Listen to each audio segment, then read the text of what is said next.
شاہ ہست حسین بادشاہ ہست حسین، دین ہست حسین دین پناہ ہست حسین، سرداد نداد دست در دست یزید، حقہ کے بنائے لا الہ ہست حسین۔ حضرت خواجہ اجمیری رضی اللہ تعالیٰ عنہ نے یہ جو 4 مصرے کہے ہیں، اس میں اتنی جامعیت ہے، اتنے اہم ہیں کہ ایک ایک لفظ اس کا سونے سے لکھنے کے قابل ہے۔ وہ ارشاد فرماتے ہیں شاہ ہست حسین، بادشاہ ہست حسین۔ شاہ بادشاہ، اس کے اوپر تاج ہوتا ہے، تخت ہوتا ہے، اس کے پاس فوج ہوتی ہے، اس کے پاس سب کی باغ ڈور رہتی ہے، اس کا حکم لاگو ہوتا ہے۔ حسین کو دیکھو، نہ ان کے پاس فوج تھی، نہ تخت تھا، نہ تاج تھا، نہ ان کے پاس ملک کی لگام تھی، مگر وہ ارشاد فرماتے ہیں شاہ ہست حسین، بادشاہ ہست حسین، دین ہست حسین، دین پناہ ہست حسین، سرداد نداد دست در دست یزید، حقہ کے بنائے لا الہ ہست حسین۔ یہی تو اہمیت ہے شاہ ہست حسین۔ اگر کسی کے پاس تلواریں ہو جائیں، اس کے پاس بھالے ہو جائیں، برچھی ہو جائیں، اس کو بادشاہ نہیں کہا جا سکتا۔ بادشاہ اس کو کہتے ہیں جس کی پیروی سارا زمانہ کرے اور جو سب کے دلوں میں بس جائے۔ تو اگر کسی کے دل میں کوئی بستا ہے تو وہ حضرت امام حسین ہیں۔ یزید کا تخت ختم ہو گیا، تاج ختم ہو گیا، حسین آج بھی زندہ ہیں۔ ان کے آج بھی زندہ رہنے سے اور پھر ان کی یاد آج بھی مسلمانوں کے دلوں میں ہے۔ دنیا میں کسی جگہ رہنے والا مسلمان ہو، وہ حضرت امام حسین کو یاد کرتا ہے۔ اللہ تعالیٰ نے ان کے ذکر کو بلند کیا ہے اور ان کی عظمتوں کو بلند کر دیا ہے۔ اس بلندی کو آپ دیکھیے کہ سنگ لاخ زمین میں شہادت کا جام پیتے ہیں۔ رسول کونین صبر کی دعا کرتے ہیں، اجر کی دعا کرتے ہیں۔ اللہ تعالیٰ نے سنگ لاخ زمین کو ان کے لیے متعین فرمایا۔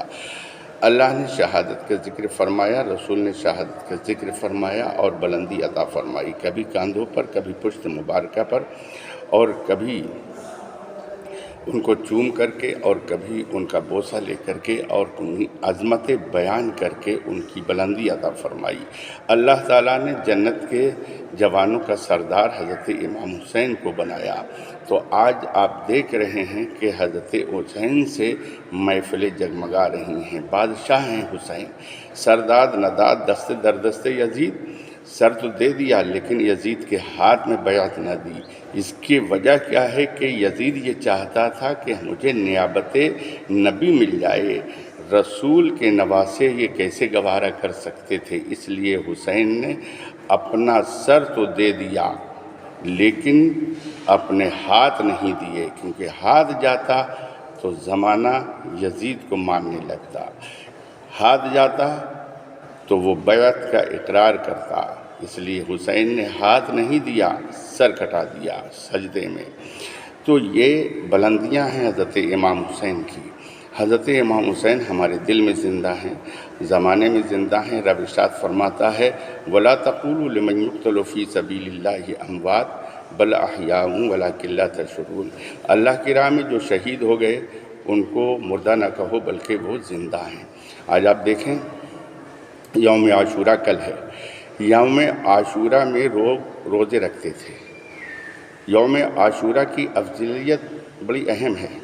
یہی وہ 10 محرم ہے، حضرت آدم علیہ السلام کو پیدا فرمایا گیا۔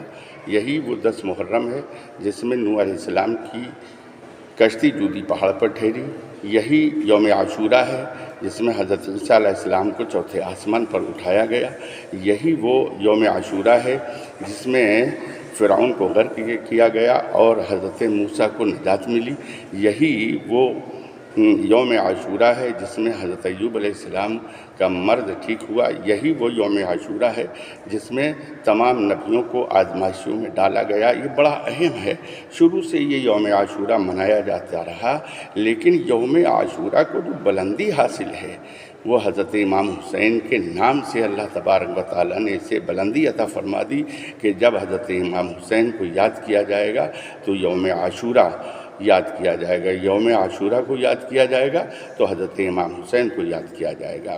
غریب نواز مسجد میں کل بعد نماز ظہر یوم عاشورہ پڑھی جائے گی۔ آپ لوگوں سے گزارش ہے کہ اس میں شرکت فرما کر اپنے آپ کو ثواب سے مزین فرمائیں اور حضرت امام حسین کی یاد میں شرکت فرمائیں۔ حضرت امام حسین کی یاد زمانے سے منائی جاتی رہی ہے اور منائی جاتی رہے گی۔ اللہ تبارک و تعالیٰ نے مسلمانوں کے دلوں میں حضرت امام حسین کی محبت گامزن فرما دی ہے اور یہ گامزن رہے گی۔ حسین زندہ ہو گئے، یزید مٹ گیا، اسی لیے شاعر کہتا ہے قتل حسین اصل میں مرگ یزید ہے، اسلام زندہ ہوتا ہے ہر کربلا کے بعد۔ جو دیکھتی آگ کے شعلوں پہ سویا وہ حسین، جس نے سب کچھ کھو کے کچھ بھی نہ کھویا وہ حسین، مرتبہ اسلام کا جس نے دوبارہ کر دیا، خون نے جس کے دو عالم میں اجالا کر دیا۔ وآخر دعوانا ان الحمدللہ رب العالمین۔